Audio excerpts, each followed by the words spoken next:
как бы это и память, и гордость, это день окончания войны.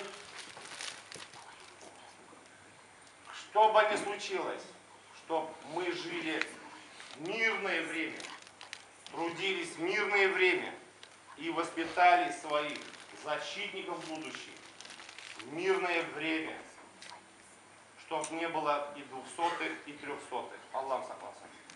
И многое зависит от нас с вами. Ваш боевой опыт нам еще нужен.